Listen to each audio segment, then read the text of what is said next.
नमस्कार साथियों, मैं विनिस पारा स्वागत है आपका वर्ल्ड इवेंट्स हिंदी में। साथियों, आज से 7 दिन पहले अमेरिका के कॉमर्स सेक्रेटरी हावर्ड लुटनिक ने भारत को लेकर एक बहुत ही अजीबोगरीब बयान दिया था।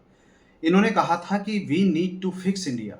ये साथियों बिल्कुल ऐसे ही है जैसे हमारे उत्तर भारत में बोला जाता है कि या तो मेरा ये काम कर दे, नहीं तो मैं आपको एक कान पे लगा दूंगा, यानी कि ठीक कर दूंगा। एक तरीके की साथियों ये गाली है। इन्होंने भारत को कहा था we need to fix India, यानी कि एक बच्चे की तरह कि या तो हमारा ये बात मानो, नहीं तो हम आपको ठीक करेंगे। साथियों, आगे इन्होंने कहा था कि यदि भारत अमेरिका के साथ व्यापार करना चाहता है तो भारत को अपनी मार्केट खोलनी पड़ेगी अमेरिका के प्रोडक्ट्स के लिए। साथियों, मैं सोच रहा था कि इस बयान पर, हार्वर्ड लुटनिक के इस बयान पर भारत सरकार का कोई रिप्लाई आएगा, लेकिन भारत सरकार का कोई रिप्लाई नहीं आया था और अब फाइनली भारत के विदेश मंत्री ने इनडायरेक्टली हार्वर्ड लुटनिक को ये रिप्लाई किया है कि यदि आप चाहते हो हम आपके लिए अपनी मार्केट ओपन करें, तो हमारी कुछ रेड लाइन्स हैं और इनका सम्मान आपको करना पड़ेगा। साथियों, क्या है पूरी खबर, इस वीडियो में विस्तार से बात करेंगे। आप सभी से रिक्वेस्ट है, चैनल को सब्सक्राइब कीजिए, वीडियो को लाइक कीजिए। साथियों, अभी रिसेंटली हमारे विदेश मंत्री एस जयशंकर साहब ये कौटिल्य इकोनॉमिक कॉन्क्लेव में अपना संबोधन दे रहे थे, भाषण दे रहे थे। इन्होंने यहाँ ये कहा, आप ये आर्टिकल देख सकते हो, कि यदि अमेरिका चाहता है हमारा अमेरिका के साथ ट्रेड डील हो, तो भारत की कुछ रेड लाइन्स हैं और इन रेड लाइन्स का अमेरिका को सम्मान करना ही पड़ेगा। तभी जाकर दोनों देशों के बीच में एक ट्रेड डील हो सकती है।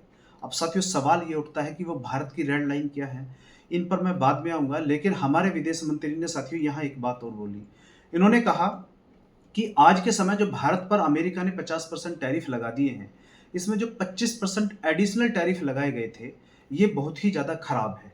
क्योंकि आपको पता होगा कि अमेरिका ने 25% एडिशनल टैरिफ भारत पर इसीलिए लगाए क्योंकि भारत रसिया से ऑयल परचेज करता है। जबकि इन्होंने साथियों ये कहा कि आज के समय सच्चाई ये है कि अमेरिका रसिया से यूरेनियम परचेज कर रहा है।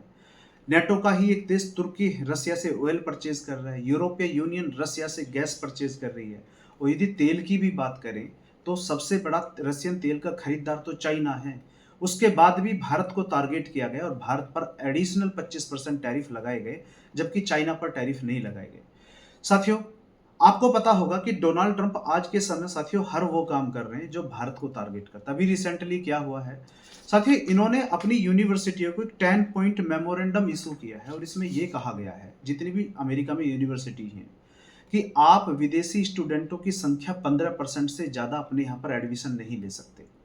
अब इसका हालांकि विरोध भी हो रहा है। इसमें एक नियम इन्होंने और बनाया है कि कोई भी कॉलेज 5% से ज़्यादा किसी भी देश के स्टूडेंट किसी भी कॉलेज में नहीं हो सकते। 5% से कम ही होंगे, ज़्यादा नहीं हो सकते। यानी कि डोनाल्ड ट्रंप साथियों आज के समय हर वो काम कर रहे हैं जो भारत को इनडायरेक्टली कहीं ना कहीं इम्पैक्ट करता है। क्योंकि अमेरिका पढ़ने के लिए जाता कौन है? सबसे ज़्यादा चाइनीज स्टूडेंट जाते हैं, दूसरे नंबर पर भारतीय जाते हैं। अब भारतीय स्टूडेंटों के लिए कहीं ना कहीं ये प्रॉब्लम खड़ी करने के लिए डोनाल्ड ट्रंप के द्वारा ये डिसीजन लिया गया, ये काम किया गया है। आप साथियों आप ये आर्टिकल देख सकते हैं। इसमें डोनाल्ड ट्रंप एडमिनिस्ट्रेशन ने साफ साफ किया है, यदि कोई भी यूनिवर्सिटी या कॉलेज इस नियम को नहीं मानता या इस लेटर को साइन नहीं करते हैं, तो उसको जो यूनिवर्सिटी को सरकार के द्वारा जो भी फंडिंग दी जाती है वो रोक दी जाएगी। यानी कि डोनाल्ड ट्रंप हर वो काम कर रहे हैं जिस भारत की जो रेड लाइन है, भारत उन रेड लाइन को अपनी एक तरफ रखे और अमेरिका के साथ एक ट्रेड डील साइन कर ले।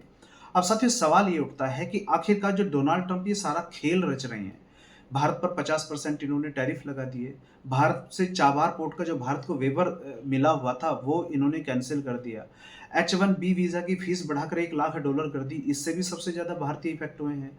अब ये जो स्टूडेंट इंडियंस पढ़ने जाते थे अमेरिका, अब वो भी नहीं जा पाएंगे, उनकी भी संख्या बहुत कम हो जाएगी। तो ये सारा खेल डोनाल्ड ट्रंप आज के समय रच क्यों रहे हैं? तो साथियों इसके पीछे आती है भारत की वो रेड लाइन, जो भारत ने कहा है कि यदि आप भारत के साथ ट्रेड डील करना चाहते हो तो भारत की इन रेड लाइन का आपको सम्मान करना पड़ेगा। साथियों, अमेरिका चाहता है कि भारत आप अमेरिका को अपनी जो एग्रीकल्चर और डेयरी फार्मिंग इंडस्ट्री है, यानी कि जो सेक्टर है, इसका एक्सेस दे दे, और भारत साथियों ऐसा कभी नहीं होने देगा। क्योंकि यदि हम अपनी एग्रीकल्चर और डेयरी सेक्टर का इनको एक्सेस दे देते हैं या ये सेक्टर इनके लिए खोल देते हैं, तो इससे हमारे किसानों के सामने आजीविका का संकट खड़ा हो जाएगा। दूसरा, भारत ने ये कहा है कि हम एनर्जी किसी से भी परचेज करें। ये जो आप हमें जो गाइड करते हो, आप बोलते हो कि इस देश से एनर्जी लेनी है, इस देश से आपको ऑयल खरीदना है, इससे नहीं खरीदना। आप कोई नहीं होते हमें डिक्टेट करने वाले। इसलिए हम अपनी स्वायत्ता का सम्मान करते हैं और आपको भी हमारी स्वायत्ता का सम्मान करना पड़ेगा।